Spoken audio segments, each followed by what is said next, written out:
A pharmacist says her industry is under an unsustainable amount of pressure off the back of some high-profile cases you may be aware of. A 2-month-old baby died after she was given more than 13 times the prescribed dose of phosphate by a pharmacy. A provisional post-mortem report said she died of phosphate toxicity. In 2021, it was revealed a pharmacist failed to consult a man's GP 3 times on his blood thinner medication before he suffered a fatal brain bleed. And recently a woman overdosed after she was given 6 times the prescribed dose of a fentanyl patch by her pharmacy. The Pharmacy Council is investigating that incident and the pharmacy involved and says the mistake was the result of human error. Mangawhai Pharmacy Director is Lanny Wong, and she joins me now. Lanny, good to talk again. How are you?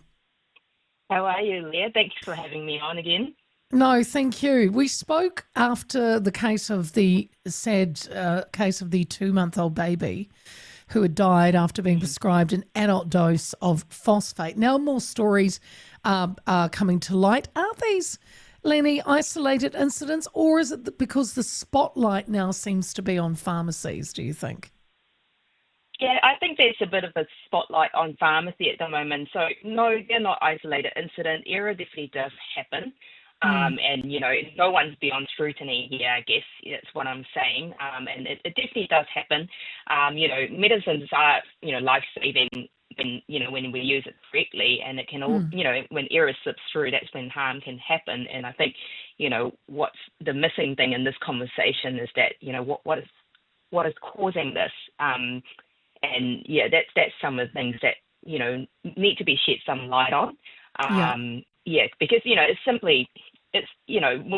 errors happen, it's not usually due to lack of skill, if that makes sense. Pharmacists actually check thousands of prescriptions a day and they are done correctly.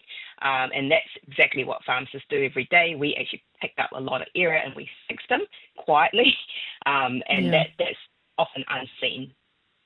Yeah, well, actually, I'm glad you said that, Lanny, because when you think about how many prescriptions are filled in New Zealand every day, mistakes can obviously happen, and sadly, we've had a couple of fatals. But, I mean, the public should not be concerned, should they? No, they should absolutely not be concerned. Like I said, pharmacists dispense thousands of prescriptions safely every day. We're actually very good at catching errors before they reach the patient. I mean, these headlines, they are extremely rare. They do highlight why we need to, look at how we can support and resource the workforce. Okay, let's look at that, Lanny. So can you break it down for us how pharmacies are funded?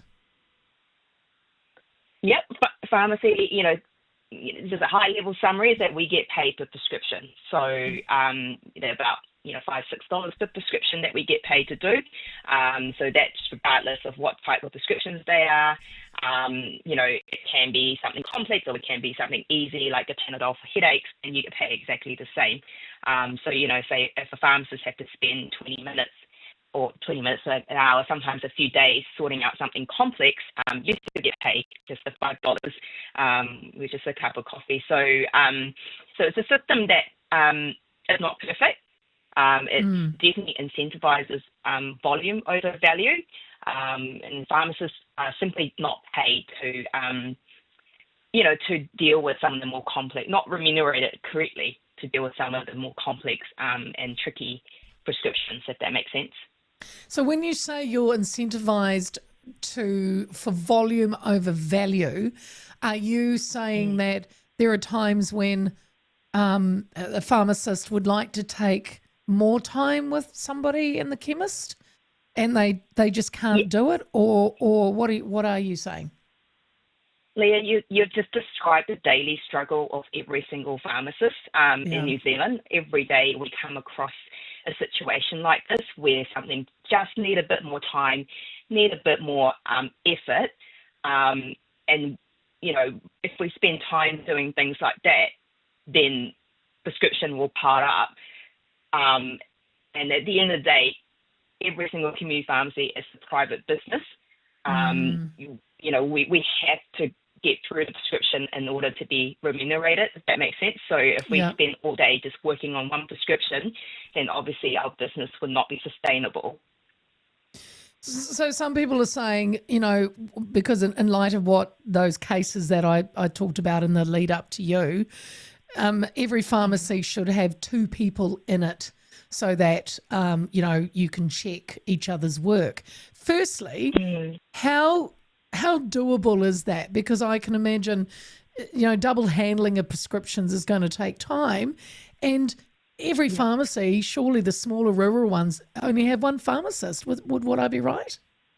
Yeah, that's correct. So there's different types of pharmacy, and what you're describing there, having 2 people checking prescriptions, are already happening in a lot of pharmacies. But, like you described, it is challenging, especially now we've got pharmacy have got a workforce crisis. And we're under a lot of pressure. So if you look at just a statistic, like in New Zealand, there's only 7.95 practicing pharmacists per 10,000 people.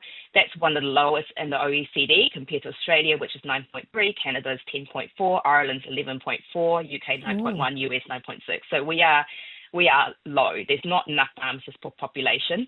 And our population is definitely growing much faster than our pharmacist workforce.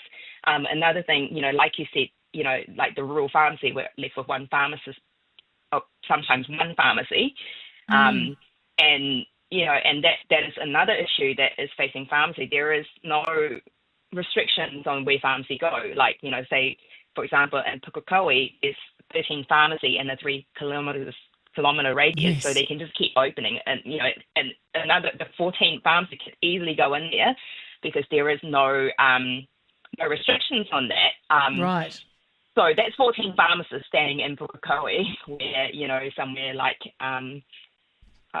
somewhere rural like Matamata or, where I am, Mangawhai, we're struggling to find pharmacists to come out to work for us.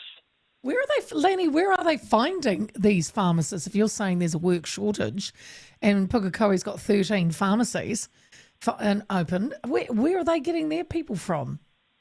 Yeah, pharmacists are concentrated in the main centre. I don't have the statistic in front of me, but in our council report, you can definitely see that most of the main centres do tend to have more pharmacists. That's in saying that, there's more hospital in the main centres as well, so that probably bumps up the value. But generally, in the main centres, there are more pharmacists.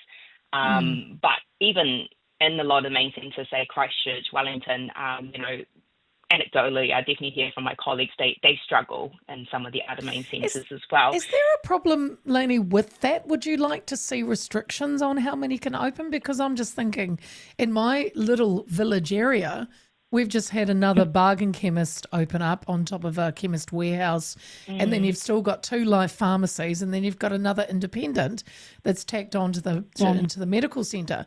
So literally in a 2-block radius, what's that, 5?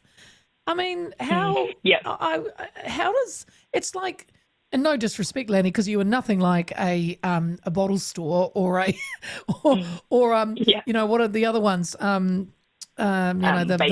vape stores. It goes bottle store, vape store, pharmacy. I mean, would you like to see restrictions?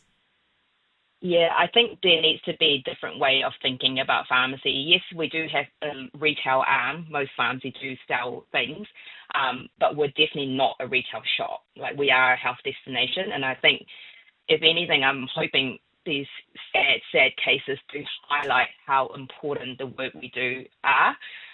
We're not simply there to sell you cheap Panadol, and by simply pushing more pharmacy in the market to compete with each other to bring prices down is not the solution. Definitely not the solution of reducing error in pharmacy.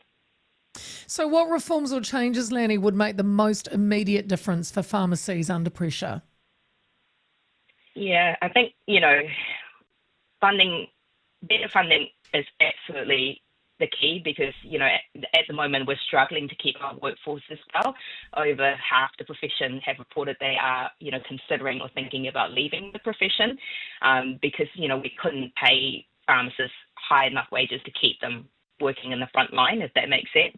And I think, if money is not possible, then, one way of trying to help the workforce by just stabilising the situation is really just having some sort of location rule, because every time a pharmacy open, at the moment you're just taking pharmacists away from another pharmacy. So there's a lot of, I guess, poaching of different staff, if that makes sense. So, Yes. and that's never good for patient continuation of care. It's never good for how, things can be run operationally when there's constant staff changes.